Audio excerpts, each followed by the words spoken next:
In medicine and healthcare, especially here on YouTube, we're very good at giving you things to do once you've become painful, sore, or injured. But how often do we give you things to do to prevent this dysfunction? The automotive industry does a fantastic job of making us feel the need to take our car in for a service, to hunt around for anything that may look a little bit abnormal, with the idea that we're trying to prevent something before it happens to ensure that we get the most out of our cars over time. Yet for some reason, we don't take this same approach to our bodies. So I'd like to use this video as an opportunity for you to take a second to see if there are any clues of any dysfunction that may be brewing under the surface that, without you realizing it, may be setting you up to develop some dysfunction down the track. But the trick is you need to take a second to go looking for this dysfunction because it isn't necessarily obvious. So let's take a second. We'll go through a self-diagnostic, self-treatment spinal exercise and we'll see what we can find. G'day, welcome back to the channel. My name's Grant Frost and I'm an Australian musculoskeletal physiotherapist who's really passionate about trying to better understand the root underlying causes of common aches, pains, injuries and dysfunctions. And while clinically I'm always talking about this concept that the moment that you notice your dysfunction is often the last straw, and that it's often the legacy of a build-up of however long beforehand where you just reached an arbitrary point where your tissue could no longer cope and you develop dysfunction, pain or injury as a result of that. And while I often try and do my best to try and explain the root underlying cause of that person's dysfunction and pair that up with symptomatic treatments to also help those symptoms, I was talking about this the other day and it occurred to me that on this channel I hadn't necessarily put out any specific content giving you a chance just to take a second to check in with yourself to see how you're going if you don't have dysfunction. But the idea of this video is that we haven't necessarily created this culture in medicine and healthcare of doing a systems check or giving yourself a service in a non-creepy way like we do with our car.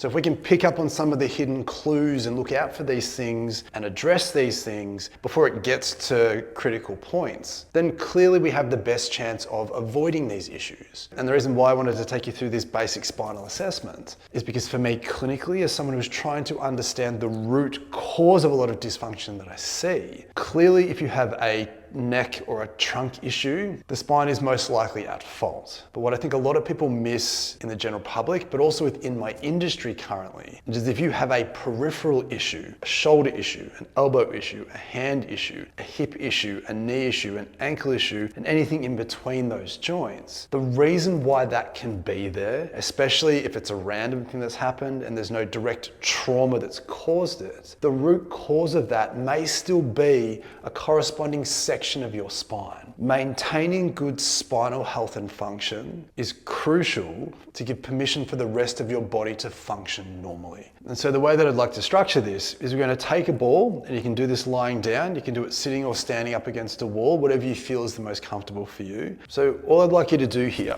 is with your ball, I'm going to do this lying down, but we want to start by taking the ball and we're going to start at the top of your back at the base of your neck. We're obviously going to come up through your neck, but if you've never used a ball before, sometimes it can feel a bit tricky to do it through your neck because the surface area is a little bit smaller.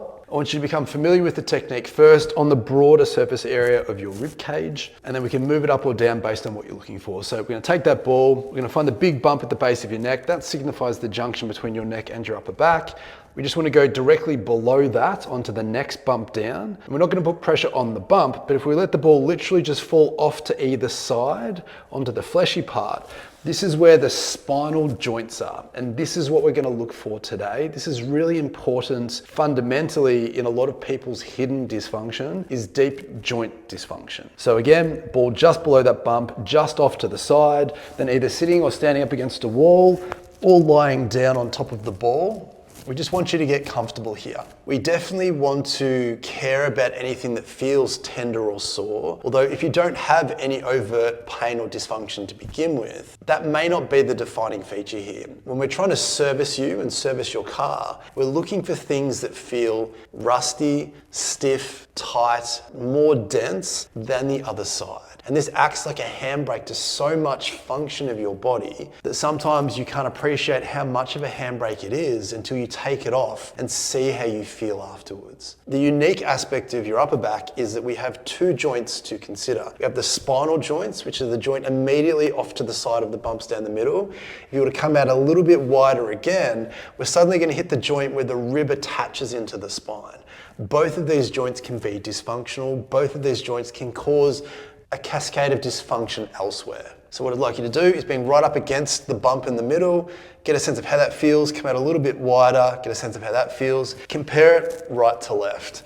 So I want you to spend, again, the most time on the spots that feel the most restricted.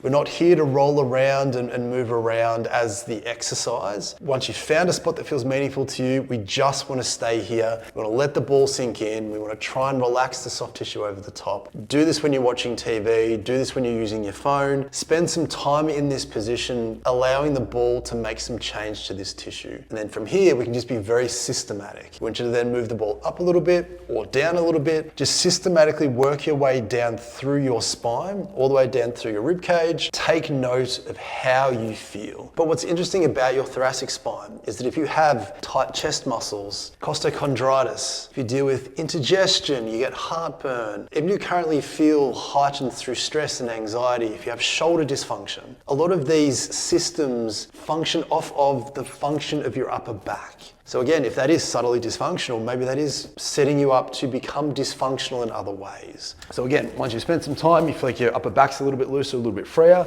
we then want to move up towards your neck. And again, it's the same concept, but the only difference here is because your neck is obviously narrower than your upper back, what I'd like you to do is once you found the bump in the middle, and you come straight off to the side, you may need to rotate your head and neck to the side that you're on. Concept is still the same. You want to find a spot that feels stiff, tight, and restricted. You want to leave the ball here until you feel like it is less stiff, tight, and restricted. Just to reaffirm this point, if you found that you put the ball on one side of your neck and it felt quite tender and sore, for example, but the other side felt stiffer and more restricted, that is the side that you need to work on, the stiffer, more restricted side, not the tender side. So as before, start working your way up, all the way up to the top of your neck and the base of your skull. What's interesting about your neck is that the bottom half of your neck has a lot of the neural connections that supply and control your arm. So if you have finger, thumb dysfunction, RSI, tennis elbow, golfer's elbow, bursitis, impingements in your shoulder, even shoulder blade pain can be neck related. So if you're finding any sort of stiffness and restrictions through your neck, then you are potentially giving a boost to the function of your upper half. What's interesting as you get closer and closer to your head is that the top sort of 3 or 4 levels of your neck have a direct connection to your face and how that feels and functions. So if you're someone who gets headaches, if you get a ring in your ears, maybe you have some jaw dysfunction, some sinus dysfunction, there are a lot of random facial symptoms that people put up with that they don't realize is actually connected to neck dysfunction. And taking your ball and looking for where those stiff, tight, restricted spots are and spending enough time here to release them and relieve them may have a positive impact on things that you didn't realize were connected. And then once you feel like you've done that,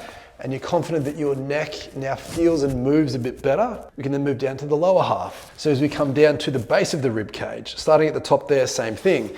Lying down once again, just choosing one side versus the other, looking to see which side feels the most stiff and restricted, if there's any difference between which side feels a little bit tender as well. So as we discussed with your middle back and your neck, your lower half from the base of your rib cage down to the top of your pelvis has the neural connections that help your pelvis, your hips, and your legs function normally. If you have SIJ pain, if you have lateral hip pain, groin dysfunction, tight hamstrings, tight glutes, tight hip flexors, if you have things like patellar tendon dysfunction, sciatic nerve issues obviously, calf tightness, plantar fasciitis, Achilles dysfunction, these things can be related to spinal dysfunction through your lower back. So if you find that there are some subtly stiff, tight, restricted spots here, and you're happy to take the time to release them and relieve them, then you may be closing the door on something that was ajar without you realizing it, that you could have had to have dealt with down the track at some stage. So again, just move it up and down, point and shoot, go looking for the spots that you feel are the most meaningful for you, spend the most time on the spots that you feel need the most attention. And like I said, the idea with this is that you do it while you're doing something else. But the thing that I really want to start promoting on this channel as well is that every few months, I want to put out another one of these videos for no other reason than just to prompt you to check in with your spine, to see how it's going, to service the areas that you feel have become a little bit rusty, stiff, or dysfunctional in this spirit of trying to prevent a lot of these completely preventable and potentially unnecessary conversations needing to happen down the track. But as promised, as members, the next part of this video will be focused on trying to understand why the spots that felt the most stiff, tight, and restricted on the sides that felt the most stiff, tight, and restricted for you